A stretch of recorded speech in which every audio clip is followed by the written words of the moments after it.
پاک جس ویلے ٹرن لگیاں نا تے جبریل حاضر ہو گئے. جبریل علیہ السلام حاضر ہوئے تے عرض کردے نے کملی والیا تہاڈی بیٹی ہن جاوے انہاں دے گھر دے وچ یہودیاں دے تے کپڑیاں تے پابند لگے ہون. اللہ فرماندا ہے ساڈے کولوں تاں نہیں ویکھیا جانا. اوے اچا بولو سبحان اللہ. میرے آقا نے فرمایا پھر عرض کیتی سونیا تہاڈی بیٹی واسطے جنت وچوں لباس لے کے آیا, جنت وچوں لے کے آیا, جنت دے اندروں تہاڈی بیٹی واسطے سوٹ لے کے آیا.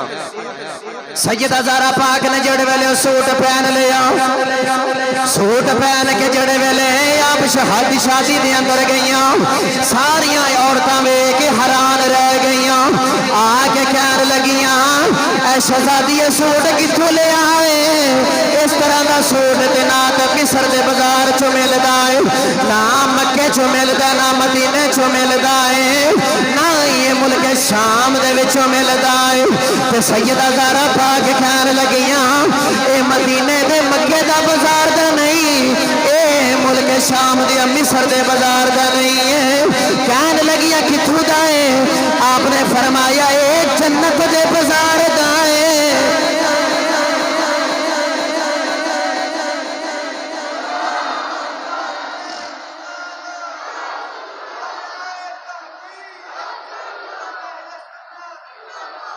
شان سیدہ زہرا پاک زندہ باد, شان سیدہ زہرا پاک, شان سیدہ زہرا پاک, شان سیدہ زہرا پاک, شان سیدہ زہرا پاک.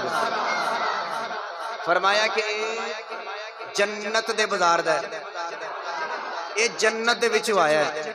وہ لباس انج دا کہ ساڈے بیبیاں جڑا لباس پہندے نا انہاں وچ ستارے چمکدے نے, اون دے وچ نور چمکدا سی, ان دے وچ نور دے لاٹاں نکلدیاں سن. ہن ہاتھ جوڑ کے نا سارے یہودی سیدہ زہرا پاک دے قدماں چ بیٹھ گئے تے کہن لگے ہن انج نہیں جانا, محمد دا کلمہ پڑھا کے جانا ہے.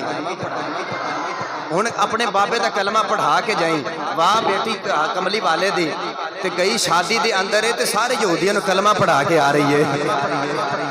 تے سیدہ زہرا پاک کہن لگیاں پڑھو پھر لا الہ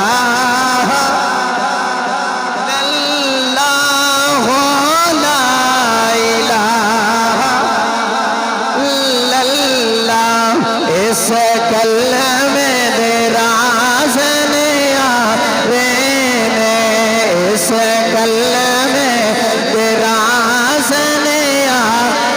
ہاتھ اٹھا کے پڑھیے اس کلمے,